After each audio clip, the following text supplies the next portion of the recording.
स्वागत है आपका हमारे YouTube चैनल सक्सेस पॉइंट में। आज का जो हमारा टॉपिक है वो हम NCERT बेस्ड सिविक्स पॉलिटी है, जो इंडियन पॉलिटी है, कॉन्स्टिट्यूशन टॉपिक, उसके हम MCQ डिस्कस करेंगे। जो रिसेंट एग्ज़ाम है, जैसे JKSSB का BLW के एग्ज़ाम में स्पेशली मेंशन किया हुआ है कॉन्स्टिट्यूशन टॉपिक, ठीक है। और भी जो एग्ज़ाम होते हैं उनमें ये क्वेश्चन पूछे जाते हैं। तो फर्स्ट क्वेश्चन है हमारा, the constitution assembly adopt the constitution of India. यहाँ पे बोला है कि जो कॉन्स्टिट्यूशन असेंबली बनी थी उसने कॉन्स्टिट्यूशन ऑफ इंडिया जो बनाया हुआ है उसको अडॉप्ट कब किया था। यहाँ पे अडॉप्ट की बात की है। आपको पता होगा कि 1946 में कॉन्स्टिट्यूशन असेंबली बनी थी कैबिनेट मिशन से, ठीक है। उसी असेंबली में बैठ के मीटिंग करके फिर उन्होंने एक हमारा संविधान बनाया। अब इस कॉन्स्टिट्यूशन असेंबली ने इसको अडॉप्ट कब किया, ये क्वेश्चन पूछा हुआ है।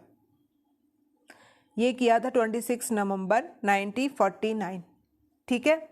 26 नवंबर 1949 में 1949 में अडॉप्ट किया 26 नवंबर में, और 26 जनवरी 1950 इस दिन इम्प्लीमेंट किया, जिस दिन हम बोलते हैं कि रिपब्लिक डे ऑफ इंडिया, 26 जनवरी, ठीक है। इस दिन इम्प्लीमेंट किया था, कॉन्स्टिट्यूशन डे बना। फादर ऑफ कॉन्स्टिट्यूशन कौन है? डॉक्टर भीमराव अंबेडकर। ड्राफ्ट किसने बनाया? डॉक्टर भीमराव अंबेडकर जी, ठीक है। वही हैं फादर ऑफ इंडियन कॉन्स्टिट्यूशन। ऐसे भी पूछ सकते हैं कॉन्स्टिट्यूशन असेंबली किसकी रिकमेंडेशन से आई थी? कैबिनेट मिशन, ठीक है। कब बनाई थी? 1946 में, ठीक है, ठीक है। इसका जो ऑप्शन है बी करेक्ट है। अभी हमने पढ़ा फादर ऑफ इंडियन कॉन्स्टिट्यूशन कौन है? डॉक्टर भीमराव अंबेडकर जी। अब उस पे बोला हुआ है कि जो स्टेटमेंट दी है नीचे उस पे रॉन्ग कौन सी है, ठीक है। इसमें बहुत कंफ्यूजन हो जाती है जब हम एग्ज़ाम देते टाइम, रॉन्ग या करेक्ट, इनकरेक्ट, इसमें बंदा कंफ्यूज हो जाता है। तभी आप जितने MCQ अटेम्प्ट करोगे, प्रैक्टिस करोगे, इतना आपका ये डाउट क्लियर रहेगा। He was the chairman of A drafting committee, है ना। अब बोल रहे हैं कि ये क्या थे? ड्राफ्टिंग कमेटी के चेयरमैन। हमने यही बोला कि father of Indian constitution doctor Bhimrao Ambedkar हैं। उसके बाद ड्राफ्ट भी किसने बनाया? भीमराव अंबेडकर ने। तो चेयरमैन भी कौन थे? ये ऐसे भी क्वेश्चन बन सकता है कि ड्राफ्टिंग कमेटी के चेयरमैन कौन थे? डॉक्टर भीमराव अंबेडकर, ठीक है। अब सेकंड है, he was one in Maharashtra. ये गलत है, तो हमारा ऑप्शन बी करेक्ट हो जाता है, लेकिन हम और भी देख लेते हैं। He was law minister in post independence India. Very correct, ठीक है, बहुत अच्छा है ये ठीक है कि ये लॉ मिनिस्टर रहे थे। इन्होंने लॉ की पढ़ाई की थी और लॉ मिनिस्टर रहे थे पोस्ट इंडिपेंडेंस इंडिया, ये ध्यान देना है, ठीक है। पोस्ट इंडिपेंडेंस लॉ मिनिस्टर रहे थे। और ही founder of a Republican Party of India, ठीक है, ये फाउंड की थी इन्होंने। रिपब्लिकन पार्टी ऑफ इंडिया किसने फाउंड की थी? भीमराव अंबेडकर जी ने, ठीक है। चेयरमैन कौन थे ड्राफ्टिंग कमेटी के? भीमराव अंबेडकर जी। फादर कौन है इंडियन कॉन्स्टिट्यूशन के? भीमराव अंबेडकर जी, ठीक है। तो हमारा बी जो क्वेश्चन है, आंसर है, वो गलत। Who among the following not the member of constitution assembly. जो असेंबली बनी थी 1946 में कैबिनेट मिशन की वजह से, इसमें से कौन सा उनका मेंबर नहीं है, ठीक है, उस असेंबली का मेंबर नहीं है। यहां पे ध्यान दो, क्या बोला है? Not the member. अब first option Mahatma Gandhi, second Rajendra Prasad, TT Krishna, Pandit Jawaharlal Nehru, ये सभी थे। लेकिन आपने कभी भी कॉन्स्टिट्यूशन बनाते टाइम, उस टाइम 1947 में आपने महात्मा गांधी का नाम नहीं सुना होगा, तो महात्मा गांधी नॉट इंक्लूडेड, ठीक है, not a member of a constitution assembly. और जो next question, Nelson Nelson Mandela remain in the jail for, ठीक है, वो जेल में कितने साल तक रहे थे। ठीक, ये साउथ अफ्रीका के हैं। अपार्दर मूवमेंट, ठीक है, अपार्दर मूवमेंट, ये आपने सुना होगा। अपार्दर मूवमेंट इन्हीं से रिलेटेड है। अपार्दर मूवमेंट था रेशियल डिस्क्रिमिनेशन के रिलेटेड, ठीक है। रेशियल डिस्क्रिमिनेशन मीन्स जैसे कलर डिफरेंस, वो हो गया। अब पूछा है remain in the jail means कि ये जेल में कितने साल तक रहे थे, तो ये 28 ईयर। अब ऐसे ही पूछ सकते हैं ब्लैक गांधी किसको बोलते हैं, इनको हम गांधी भी बोलते हैं। साउथ अफ्रीका का गांधी किसको बोलते हैं, साउथ अफ्रीका के गांधी हम नेल्सन मंडेला को बोलते हैं, ठीक है। कहाँ से बिलोंग करते हैं, साउथ अफ्रीका से, ठीक है।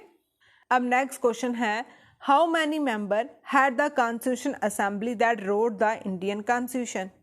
How many member had the constitution assembly that wrote the Indian constitution, कितने मेंबर थे जिन्होंने कितने मेंबर थे कॉन्स्टिट्यूशन असेंबली में जिन्होंने इंडियन कॉन्स्टिट्यूशन को लिखा है, ठीक है।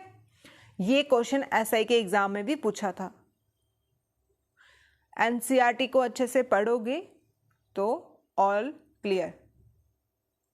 कितने मेंबर थे, 199, ठीक है, जिन्होंने लिखा हुआ है। फिर कॉन्स्टिट्यूशन असेंबली होती है, इंडिपेंडेंस होती है, फिर उसके बाद मीटिंग होती है, फिर बाइफ्रिकेट हो गए थे, लेकिन 199, ऑप्शन बी हमारा करेक्ट है।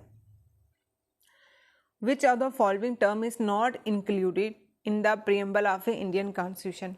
जो इंडियन कॉन्स्टिट्यूशन का प्रीएम्बल है, प्रीएम्बल मीन्स कि जो आइडेंटिटी कार्ड है, ठीक है, जैसे हम स्कूल जाते हैं, कॉलेज जाते हैं, ऑफिस जाते हैं, हमारा आइडेंटिटी कार्ड होता है, ऐसे ही कॉन्स्टिट्यूशन का जो आइडेंटिटी कार्ड है वो है प्रीएम्बल। उसमें इनमें से कौन सी जो टर्म है वो नहीं इंक्लूड है। लिबर्टी तो है, इक्वालिटी भी है, सेकुलर भी है, ठीक है, लेकिन रिलीजियस नहीं है, ठीक। ऑप्शन डी हमारा करेक्ट है। अब आ गया क्वेश्चन यहाँ पे कि इंडियन कॉन्स्टिट्यूशन कब इफेक्ट में आया था। कब आया था, 26 जनवरी 1950 में, ठीक है, तो ऑप्शन बी करेक्ट। अब है कि why did white regime decide to change in policy. जो वाइड रिजीम मतलब अंग्रेज थे, उन्होंने पॉलिसी चेंज करने का क्यों सोचा। Increase in protest and struggle, हाँ ये तो सही बात है, आपने सुना ही होगा। नॉन कॉपरेशन मूवमेंट हुआ, सॉल्ट सत्याग्रह हुआ, क्विट इंडिया मूवमेंट हुआ, ठीक है, बंगाल पार्टीशन, मतलब बड़ा कुछ हुआ।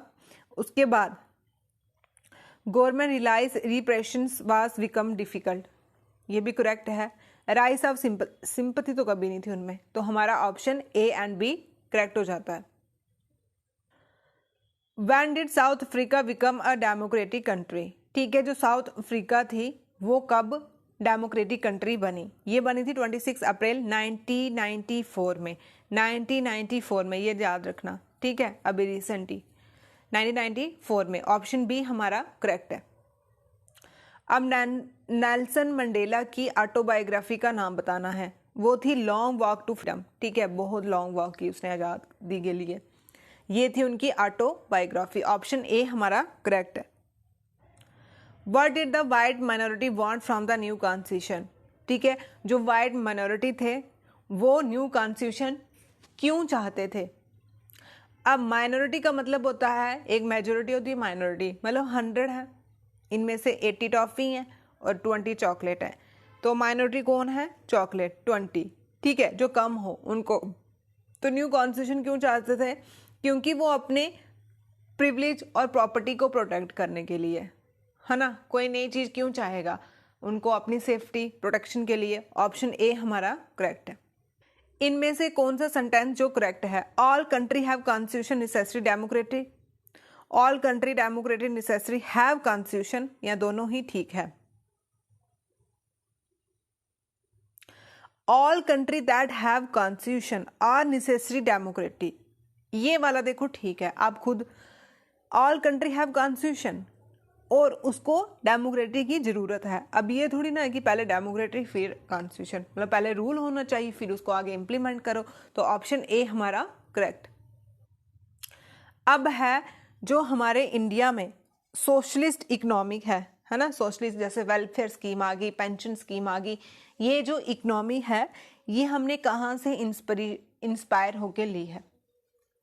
ये हमने कहाँ से ली है? रशियन रेवोल्यूशन हुआ था ना, ठीक है, वहां से इंस्पायर होके ली है, रशियन से। ऑप्शन सी हमारा करेक्ट है। How many amendment were consider before adopting the constitution? तो इसमें आ जाएगी 2000।